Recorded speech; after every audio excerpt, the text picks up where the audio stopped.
who just knows this information. Do you know what I mean? This is what I'm doing. I'm over here like on the Google rabbit trail, and I'm finding out that some people just have the rabbit trail in their head, and it's baffling to me.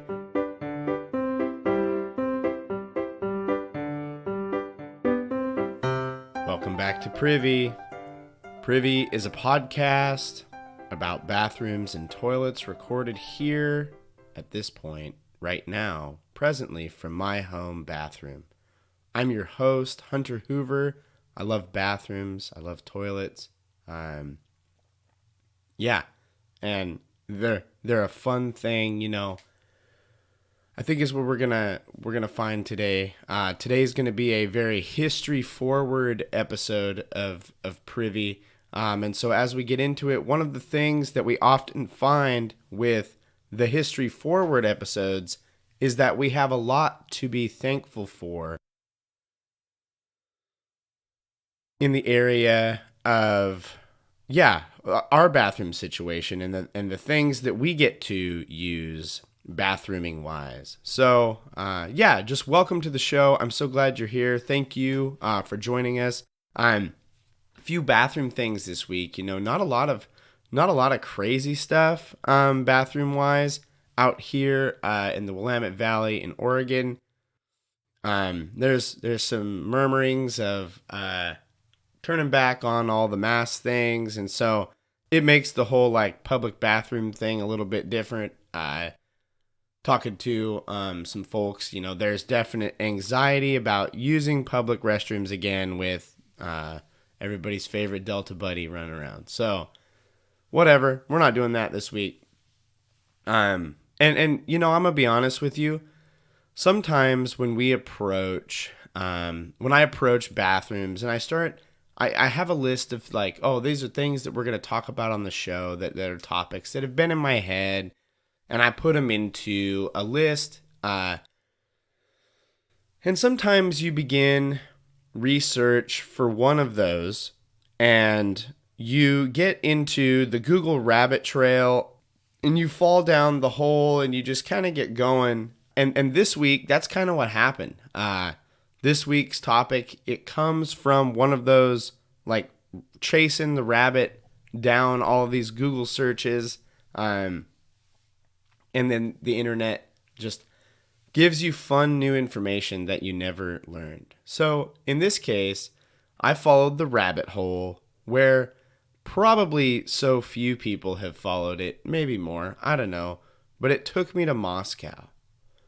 Yes, and not Moscow, Idaho.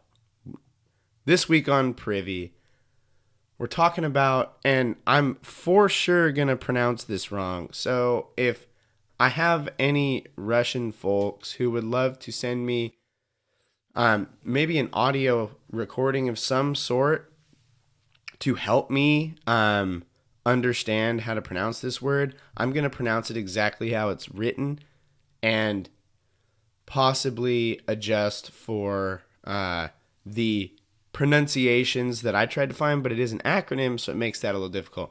But we're talking about gum or gum, and we're going to take a trip to Moscow, Russia, together. Mother Russia. A brief bit of history here, because of course, what would a good chat with Hunter sitting on the toilet, little bit freshly stanked, be without at least a brief history lesson about things that I actually don't know that much about. Yeah. So, in 1762, America's not even actually a country yet, there was a coup d'etat, which it's a coup. Also a phenomenal board game coup. But there was a coup d'etat against the Russian Emperor Peter III. And if you hear that and think, Peter doesn't sound very Russian, that's because Peter was born in Germany and had strong pro-Prussian leanings, which made him unpopular, for lack of a better way of saying it, amongst nationalist Russia and nationalist Russian folks. And so as a result, this coup was set up and completed by none other than Peter's wife, who, coincidentally, and as my wife informed me, quote, they did that back then, his second cousin, Catherine II. So, Catherine married her second cousin. Catherine II married her second cousin, Peter III, but apparently didn't care for him as much as maybe it would seem.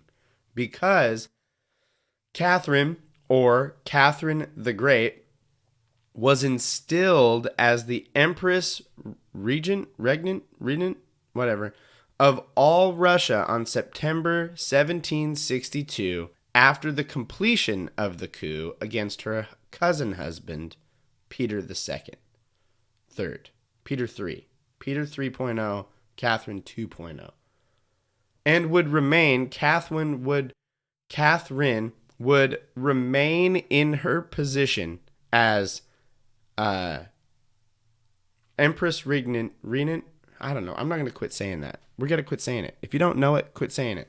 But she would remain in that position for 34 years, which is, back then, when there's a lot of overthrowing and infighting and all this stuff, 34 years of rule is actually, that's a pretty good run. And she was not like overthrown or deposed or anything like that. She passed away. And so Catherine the Great of the all Russia, like that's where she was empress of,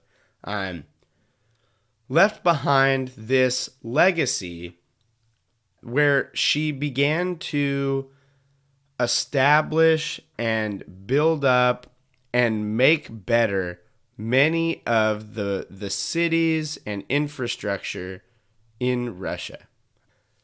She continued to modernize Russia, and especially Russia on the Western Front, where it meets that, like, the western border of Russia meets Eastern Europe. She focused a lot on modernizing that. We're going to talk a little bit about why and appearances here in just a moment. Her rule is considered the part of the golden age of Russia.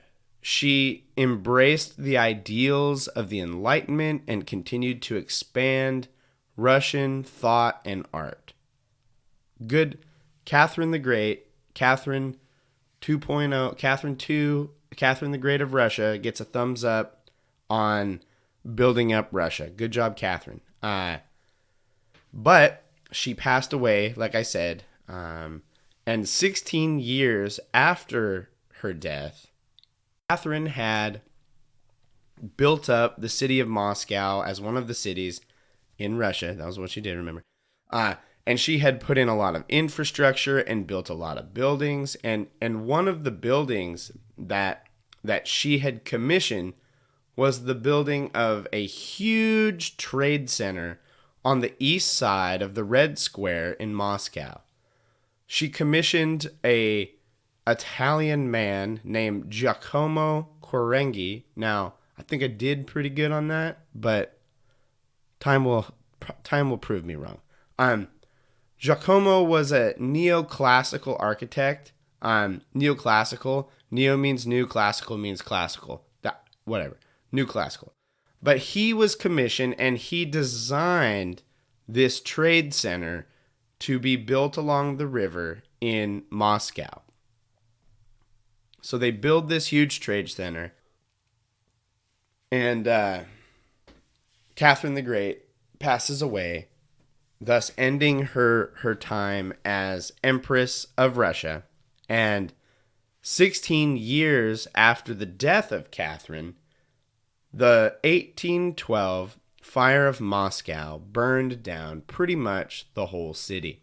Now, when I look this up, what I'll say is the 1812 fire of Moscow seems like a pretty popular and pretty prominent historical event we're going to talk about in just a second. And when I brought it up to my wife was a history major, and she's like, oh yeah, everybody knows about Catherine the Great and the 1812 fire of Moscow. Like, yeah, whatever. And she's telling me like facts about it. And I was like, who just knows this information. Do you know what I mean? This is what I'm doing. I'm over here like on the Google rabbit trail, and I'm finding out that some people just have the rabbit trail in their head, and it's baffling to me. Like, I know plenty of pointless facts about Pokemon, but yeah, it's just different, and it's just wild. Yeah, it's baffling that she's like, oh yeah, this is it. But the 1812 Fire of Moscow was viewed as a key turning point in the campaign between the French army, led by Napoleon, and the Russian army in Napoleon's long campaign to move further into and take more control over Russian territory. And so, on the word that Napoleon was going to move into Moscow and thus begin a siege and a claim on the city, residents of Moscow abandoned ship. They got out of town and they took off. And Russian military and citizens and other ne'er-do-wells, I'm not saying that those people are ne'er-do-wells. There were other folks that joined in that helped this get out of hand. But they began to light their own city on fire to stop Napoleon in his tracks.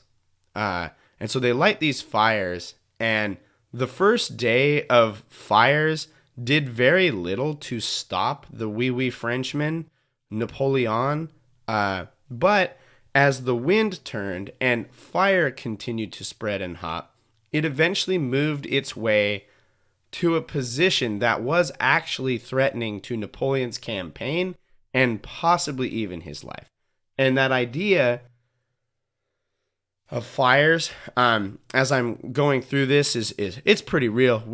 It's fire season out here in the Willamette Valley in a lot of the United States. And so just another shout out and thank you to those who are fighting fires out here, volunteer or otherwise. Thank you. Stay safe. It's just a good reminder. But as these fires began to burn and consume more and more portions of the city, orders were given by Napoleon's men to shoot arsonists and folks lighting fires on sight.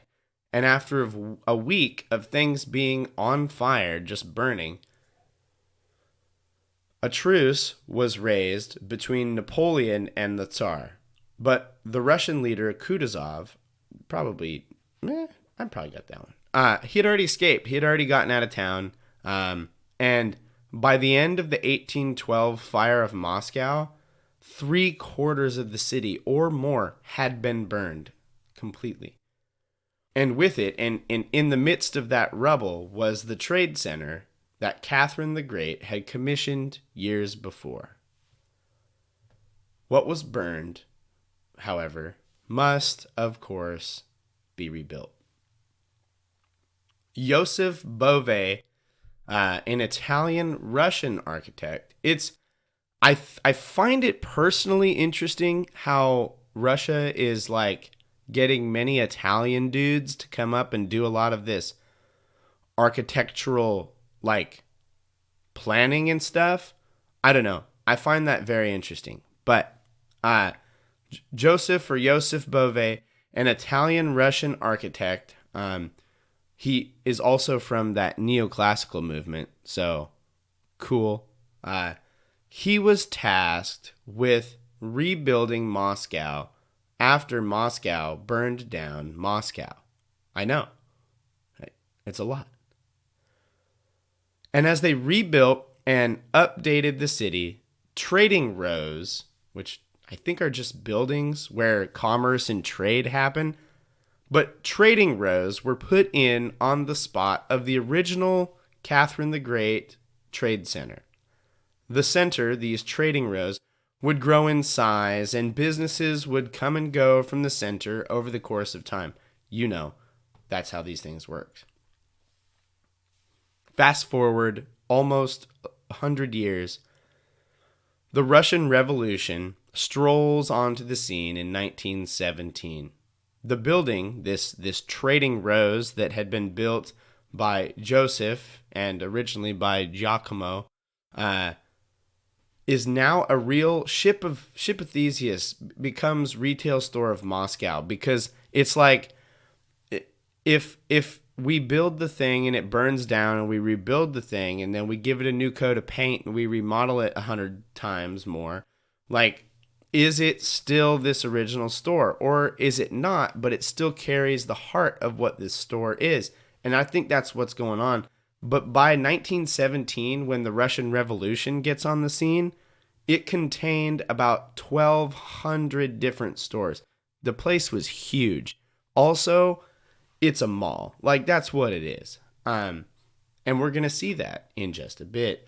But after the revolution, during the new economic policy, the NEP of the Soviet Union, the NEP was this policy that emerged from the revolution, and under the direction of old Vladimir Lenin, they nationalized, and it is now called the GUM. Now, I cannot pronounce any of the Russian words that those letters stand for, but GUM, when it is translated, stands for what would in the English be the equivalent of Main Universal Store. So, under this NEP, this new economic policy that old Lenin put in place, much like other portions of the new economic policy, it sought to instill or use free market capitalism, but put that underneath state control. Now, if I may be so bold, saying free market and then saying that the free market is under the control of the state seems kind of like not a free market. That's just my thoughts. But this GUM or GUM facility was one of these state-sanctioned, state-operated, capitalist posing facilities. The building itself was nationalized. It was what they called a model retail store owned by the Soviet Union. It would be like if the government here in the United States tomorrow said, we now own Walmart. And when you shop at Walmart, you're shopping from the federal government's store, Walmart. The goal in these places, these places that had these markets and under the NEP, the goal was to spread the word about communism by using consumerism. Here's the problem. It didn't work. The GUM was later used as a large department store until 1928. So it served as this national, like, state facility about 10 years. And then Joseph Stalin converted it into an office space where the committee to discuss his 5-year plan would meet. For those who forgot or are like me, never knew, Stalin's 5-year plan was a plan for the USSR to centralize the economy. These type plans were, and maybe still are, typical of many communist nations for gaining essential control over the market. So, Stalin, needing a place to hold his briefings, which probably could have been an email. I know they didn't have email back then, but, like, you know, Stalin's the type of guy that's throwing a meeting that could have been a letter. You know he is. But he began using this large state shopping center for his meeting places to talk about communism. And that is symbolic and metaphorical, that Stalin used this shopping center where they tried to have consumerism and capitalism be used to highlight the principles of communism. And then he uses that meeting place to discuss his plan for furthering notions of communism in Russia. I'm neither an economist or a person who should really have a lot to say about metaphor or irony, but I do think that's funny. The shop would the shop, now turned office space, would remain closed. That's a big office space, by the way. Would remain closed much after World War II. And it likely didn't reopen until 1953. Interestingly, the GUM, the gum, was one of those stores in the Soviet Union that at this time, when stores were starting to reopen and do that stuff, it could keep supplies in stock. And because of this, lines would form like woofy, and people would flock to this shopping center because they knew that they could get what they needed there. Even though the lines were long, they knew that the stores here had the stuff. The shopping center would often in the 60s and 70s be almost converted into like this big center to showcase the benefits of a centralized and communist economy and state. But people would get sniff of this and they'd shut it down. It's like, no. We're not doing that. No. So when the Soviet Union drew to a close, the GUM was privatized and has had a number of owners since being privatized. And it is now, today, in the year of our Lord, 2021, a private shopping mall, still called the Gum, and it operates today. I'll try to put some pictures on social for y'all to see this mall. But you might hear all this and you might be thinking, okay, thanks for the history lesson, Hunter. But number one, why are you sitting in your bathroom giving this history lesson? This is Privy. We talk about poop jokes and how many times a day we go to the bathroom. So here's the deal. If you, like I did, get on the Google rabbit trail for the Moscow Gum, one of the defining features, and I would say, me personally, Hunter would say, one of the crown jewels of this facility, and what is one of the most intricate luxury toilets that has returned from the depths of history, nestled in a shopping mall, in a department store built in 1800s Russia, burned to the ground, rebuilt. Here we are. What a bathroom. Under the rebuild and in the imperial era of Russia, the Gum was completed. And one of the additions that was made in the span of time between 1820 and 1890 was the addition of a very, very fancy bathroom. Now, to describe this bathroom, again, check out some social stuff for what this bathroom looks like. But the bathroom was constructed using marble and granite. So you're already rolling in big money, no whammies. And inside the space, which the entrance is labeled a gentleman's room, inside of it is a leather couch, coat closets, other amenities for storing your things. When you enter, there is this like perfume and cologne thing, like shelf for sale. And if you've ever been to one of those bathrooms, I don't know if this is outside the States, but here in the States, every now and then you'll enter a bathroom that has this like weird, like metallic cage where you can enter a few quarters and you can get like, it's usually products for nefarious deeds, but you can like get like maybe sometimes a little packet of soap or something out of these, or maybe something like that. We'll give them the benefit of the doubt. But this is different than that. This is not like a little vending machine. This is like a case. It's enclosed behind glass, and often an attendant helps you in purchasing those items out of the Gum bathroom. The other counters, they're this beautiful, almost red-colored marble, accented with gold and silver instruments. But here's the thing.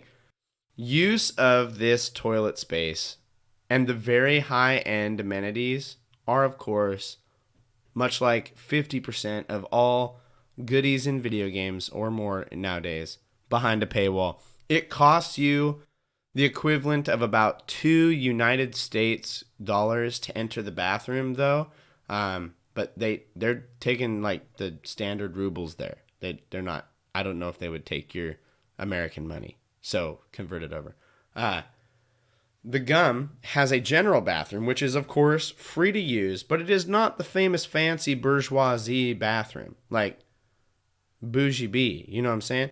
During the Soviet Union, in fact, the fancy bathroom was turned into a warehouse because they saw it and all its intricate stuff and people coming and going from this place, and they thought it was too bourgeoisie. And they're kind of right. Like, because they will sell you in this bathroom luxury toilet paper if you visit today. Luxury toilet paper. And it makes me wonder, what is Russian luxury toilet paper? Like, is it still paper? Or have we upgraded to fabric? You know what I'm saying? Like, and it's still probably flushable. So do they have some sort of booty wiping technology? Maybe we need to be in the toilet paper race with them, not the space. But, the luxury bathroom, constructed in the mid 1800s in Moscow, Russia, was likely left unused for more than 50 years in the time of the Soviet Union in the USSR. And it wasn't until the gum was privatized and the restroom was later renovated and tried to be restored to its imperial era Russian vibes, if you will, that folks were allowed to use the bourgeoisie bathroom for really the price of a cheeseburger, a cheap cheeseburger, but a cheeseburger nonetheless. Another fun thing about the gum, and the reason that a lot of folks go there besides shopping, is it is one of the only Russian-style buildings left standing in modernity in Moscow, Russia. So, if you're ever in Russia, if you're ever in Moscow, and you ever make your way over to the Gum shopping center, you gotta use the Gum bourgeoisie bathroom. You gotta do it. Like, you have to feel, I don't know. I don't know the word. But pooping in a toilet that is known for just like, when you Google it, it's that fancy. You're essentially taking a dump in what is a museum to the struggle between capitalism and communism in Russia. Remember, they were building on this Western front, and they're like putting up all this stuff to be like, hey, Eastern Europe, check this out. Look at what we got over here. It's something in my opinion worth voiding yourself over. You know what I'm saying? And when I see the couch in the picture of this thing, it reminds me of the time like I went into the ladies' bathroom at church. Now, I shouldn't have paused here, but I did. I used to clean. I used to do some janitorial. I mean, I still do janitorial. But like I've been doing janitorial duties most of my life. And when I used to do janitorial duties for a church, I went into this church, but I went into this church bathroom, and you know, like I had been in obviously men's bathrooms in many places. And you know what like is never in a men's bathroom? And I think rightfully so, because people are going to do something stupid on it, and the guys are going to be dumb if it's accessible to them all the time. But you know what's not in a men's bathroom is a couch. And they had a couch in the women's bathroom, and I was like, for real? You know, it was truly, you know, when you watch like The Office, yeah, there's something that happens in the back of your brain when you know that the porcelain is cleaner or the couch is comfier on the other side that makes you want to get on that couch. And it's like the only comparison, and this is why like I love The Office so much, is when you're watching The Office, there's these times when something is just exactly pulled out of your brain, and it's like they perfectly captured what I felt. And when the guys of The Office discover the ladies' bathroom, and they take over the women's bathroom, kicking it on the couches, reading the magazines, that is exactly how I felt. I was like, why am I not just using this? I mean, I know why, because like that ain't gonna go over well. But like, yeah, it's crazy times. I hope y'all enjoyed learning about the shopping center and the bougie bee there. Yeah, watch some social media stuff for these things. And like at Privycast, follow us at Privycast. You see those social stuff that I post there. Send us an email. We would love to hear from you. Yeah, and would love to get to read some emails on the show. You know, it's fun to have that engagement and be able to hear from other folks sharing their stories or just saying what's up. Doesn't have to be a bathroom story. Privycast@gmail.com. Leave us a rating or review. 5-star option is our preferred in your podcatcher if it allows you to. As always, we would love to thank Kevin MacLeod for the use of Barroom Ballet. Kevin's music can be found at incompetech.org. It is licensed under Creative Commons License Attribution 4.0. Thanks, Kevin. This has been another episode of Privy. Thank you so much for joining us. And now, as always, and as our new back of the door in front of the toilet hanger reminds me every time I poop in my house, don't forget to flush.